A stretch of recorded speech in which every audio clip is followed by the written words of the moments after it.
Hi friends, అందరూ ఎలా ఉన్నారు? మన టాలీవుడ్ బెట్టింగ్ టాలీవుడ్ అయిపోయిందనమాట.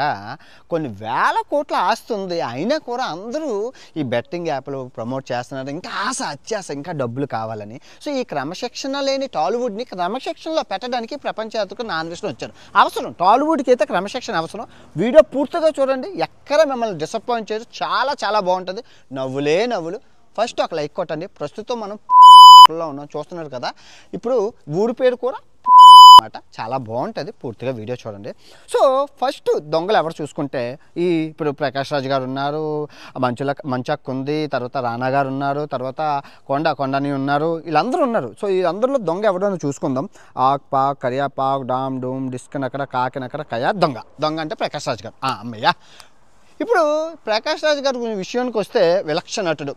నేను మానార్కనే, నన్నెవరో మోసం చేయలేరు అని చెప్పి దేశభక్తి కలవాడు. ఎంత దేశభక్తి అంటే ఎలా చెప్పాలి? దేశభక్తి అంటే ఇప్పుడు భగత్ సింగ్, సుభాష్ చంద్రబోసు, ఇంకా గాంధీ తాత, అసలు ఇంకా స్వతంత్ర సమరయోధులు అందరూ చచ్చిపోయి ఆ ఆత్మ ఈ ప్రకాష్ రాజ్ గారిలో దూరిపోయింది. అసలు దేశం అంటే ప్రకాష్ రాజ్ అంటే దేశం అన్న విధంగా ఉంటారు. ఆయనకి అంత ఇష్టం దేశభక్తి. ఇప్పుడు పొరపాటున కదా ఏదో బాంబు ఉందనుకోండి, సో ఆ బాంబుని ఈ హీరోలందరూ తీయడానికి భయపడతారు. కానీ మన ప్రకాష్ రాజ్ గారు ముందెళ్ళిపోయి ఆ బాంబు తీస్తారు అన్న ప్రాణత్యాగం చేసే మనస్తత్వం. అసలు అలాంటి మనస్తత్వం కలిగిన మన ప్రకాష్ రాజ్ గారు ఏం చేశారంటే బెట్టింగ్ యాప్లు చేశారు. ఎందుకు చేశారంటే మీకోసం చేశారు, మన ప్రజల కోసం చేశారు, దేశభక్తితో చేశారు, ప్రజలను ఉద్ధరించడానికి చేశారు ఈ బెట్టింగ్ యాప్లు. అంటే దానివల్ల లాభాలు ఉంటాయి. ఆయనకి జాతీయ నటుడు అవార్డులు వచ్చాయి, ఆయనకి తెలీదా? తెలుసు, లాభం ఉంటుందని మన కోసం చేశారు. సో ఇప్పుడు అయింది ఏదో అయిపోయిందని విషయం వదిలేసా అంటే ఇందులో మనం గతం కాకపోతే ఆ బెట్టింగ్ యాప్ల వల్ల మీకంటే కోట్లు ఇస్తారు, కానీ నష్టపోయిన వాళ్ళకి ఏమైనా ఉందా అంటే, నా దగ్గర కొన్ని అకౌంట్లు ఉన్నాయి, 20 లక్షలు, 30 లక్షలు, 40 లక్షలు, 50 లక్షలు నష్టపోయిన వాళ్ళు ఉన్నాయి నా దగ్గర. సో వాళ్ళకి ఏమైనా నష్టపరిహారం చెల్లిస్తారా అని వాళ్ళు అడగమన్నారు. నేను అడుగుతున్నాను. నేను ఒక రాయబారిని మాత్రమే, ప్రకాష్ రాజ్ గారికి బాధ్యతలకి మధ్యన రాయబారి, ప్రపంచయాత్రకు నాన్వేసిన అంటే కొంచెం బ్రోకరేజ్ చేద్దాం. మీరు నాకు ఇస్తారు 20 లక్షలు, అందులో 2% వచ్చినా మనకు ఖర్చులకు పోతాయి కదా, అది నా కక్కుర్తిలో కమండలం అంతే. జస్ట్ సహాయం చేసి కొంచెం ఏదో పిసనాడుతానమండి, నాకంటూ ఏం లేవు కదా. సో ఇంతే తప్ప ఇంకే ఉద్దేశం లేదండి మీ మీద. మీరు గొప్పవాళ్ళు.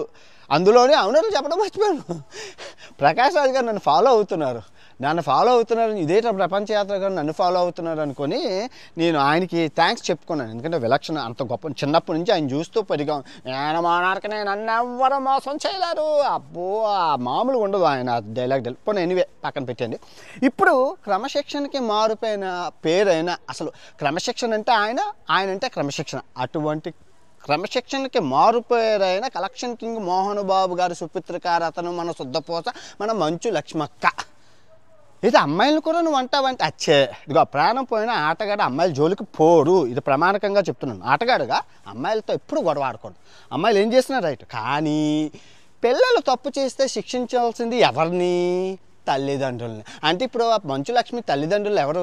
మోహన్ బాబు. మరి మోహన్ బాబు గారు అంటే ఎవరు? క్రమశిక్షణ అంటే ఏంటి? మోహన్ బాబు గారు.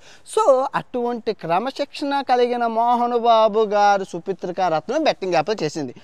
నన్ను గురించి అంటే నాన్నగోడు క్యాష్ను ఆడిసి డబ్బులు సంపాదించేసుకోవాలని నాన్నగోడు చెప్పి, మీరు అందరూ క్యాష్ను ఆడండి, రమిషెట్ క్యాష్ను డబ్బు అని చెప్పారనమాట. అది సార్ మీ కూతురు గారు చెప్పారు. ఇక్కడ ప్రాబ్లం ఏమొచ్చిందంటే క్రమశిక్షణకి మారుపేరంటే మన మోహన్ బాబు గారు. అంటే ఇప్పుడు చూసుకుంటే మీరు మోహన్ బాబు గారు చూసుకుంటే అన్న ఎన్టీ రామారావు గారు తర్వాత ఏది మన నందమూరి తారక రామారావు గారు తర్వాత ఆ స్థాయిలో ఆ టీవీ, ఆ రాజస్వం, ఆ ఎత్తు, ఆ పొడుగు, ఆ ఊపు, ఆ తోపు, నటసారం ఎంత పెద్ద డైలాగ్నైనా అబ్బా. ఇప్పుడు మహాభారతం తీయాలంటే 10 క్యారెక్టర్లు ఈయన ఒక్కడే చేయగలరు, ఇంకెవరు చేయలేరు. టాలీవుడ్లో ఎవరూ లేరు, అందరూ జుజుబీ ఈయన ముందు. సో అంత గొప్ప నటుడు, క్రమశిక్షణకి మారుపేరు, కింద నుంచి వచ్చారు. మన భక్తవత్సలం నాయుడు గారు, రాయలసీమ రామన్న చౌదరి గారు సుపుత్రికా రత్నం చేసింది మన బెట్టింగ్ యాప్లు. సో ఇక్కడ ప్రాబ్లం ఏమొచ్చింది అన్వేషం అంటే, ఇప్పుడు క్రమశిక్షణ తెప్పిన టాలీవుడ్కి క్రమశిక్షణ నేర్పించింది మన మోహన్ బాబు గారు. ఫర్ ఎగ్జాంపుల్ చూసుకుంటే చిరంజీవి గారిని క్రమశిక్షణలో పెడుతుంది ఎవరు? మోహన్ బాబు గారు. వజ్రోత్సవాలు చూశారు కదా, అంతవరకు మన పవన్ కళ్యాణ్ గారిని క్రమశిక్షణలో పెట్టింది ఎవరు? మోహన్ బాబు గారు. మీకు ఇంకో విషయం తెలుసా? ఎన్టీఆర్ రామారావు గారు చచ్చిపోయాక బాలయ్య బాబు గారు అంటే అందరికీ భయం, కానీ బాలయ్య బాబు గారిని క్రమశిక్షణలో పెట్టింది ఎవరు? మోహన్ బాబు గారు. ఎవరినైనా అడగండి, చెప్తే బాలయ్య బాబు గారిని ఫోన్ చేసి అడగండి. మోహన్ బాబు గారు అంటే షేక్ అవుతుంది బాలయ్య బాబు గారికి. అంతవరకు ఎందుకమ్మా? నాగేశ్వరరావు గారు చనిపోయారా? మరి నాగార్జున గారిని ఇన్ని రోజులకు క్రమశిక్షణ పెడుతుంది ఎవరు? మన మోహన్ బాబు గారే. బాబు నాయుడు గారి కుటుంబం కూడా ఉందమ్మా. రామానాయుడు గారు చచ్చిపోయాక వెంకటేష్ బాబు గారిని క్రమశిక్షణలో పెడుతుంది ఎవరు? మోహన్ బాబే.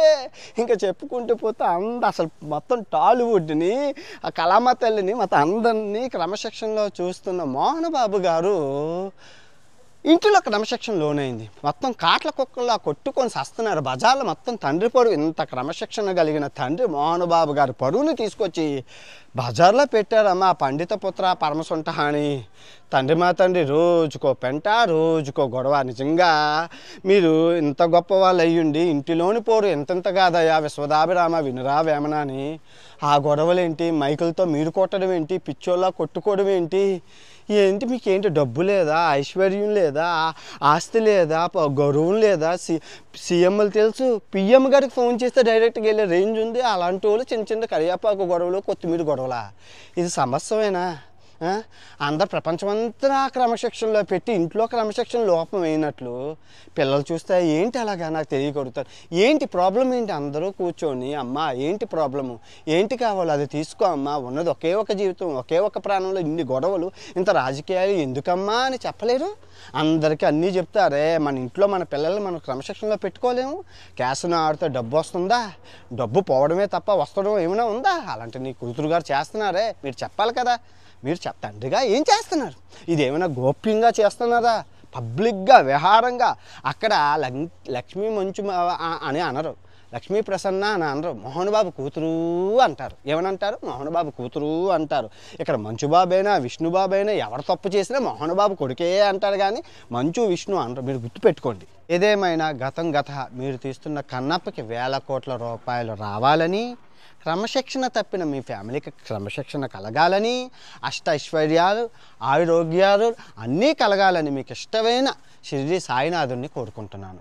ఇప్పుడు రానా దగ్గుపాటి రేవిలో తాటి చెట్టులా ఎదిగారే కానీ కొసంత ఇంకిత జ్ఞానం లేదు, బుద్ధి అసలే లేదు. ఎత్తుగా ఎదిగిన వాళ్ళకి బుర్ర ఉండదు అంటారు, ఆయన నిరూపించారు. ఓకే, ఇప్పుడు పాయింట్లోకి వద్దాం. సో నాకు వీళ్ళు కన్నా నాకు చాలా ఇష్టం చనిపోయినారు, స్వర్గస్థులయ్యారు మన రామానాయుడు గారు. దగ్గుపాటి రామానాయుడు గారు అంటే నాకు చాలా ఇష్టం. ఆయన బయోగ్రఫీ పూర్తిగా చదివాను. ఆ కారం చేడు దగ్గర నుంచి అసలు లైట్ బాయ్ కింద అవ్వడం, ఆ డైరెక్టర్లుగా అసలు లెజెండ్గా అవ్వడం, ప్రొడ్యూసర్గా అవ్వడం, అవన్నీ చేయడం, స్టూడియోలు పెట్టడం, అబ్బో ఆ చరిత్ర అద్భుతం. బుక్లో చదివాను. తర్వాత ఓపెన్ విత్ ఆర్కే అని చెప్పి ఇంటర్వ్యూలో కూడా చూశాను. చాలా బాగుంటుంది, నిజంగా ఇన్స్పిరేషన్, లెజెండ్.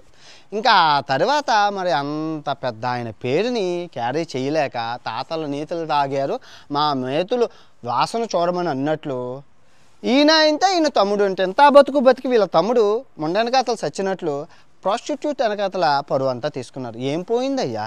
100 రూపాయలు పెడితే థాయిలాండ్ బ్యాంకాక్లో దొరికితే అంత కొక్కుర్తా పోనీ అది పక్కన పెట్టండి. రానా గారికి ఆస్తి వేల కోట్లలో ఉంది. ఓకే, ఇంకా నటిస్తే 100 కోట్లు వస్తాయి. అది కాకుండా బెట్టింగ్ యాప్లు ఎందుకు అంటే ఇంకా ఎక్కువ వస్తుంది.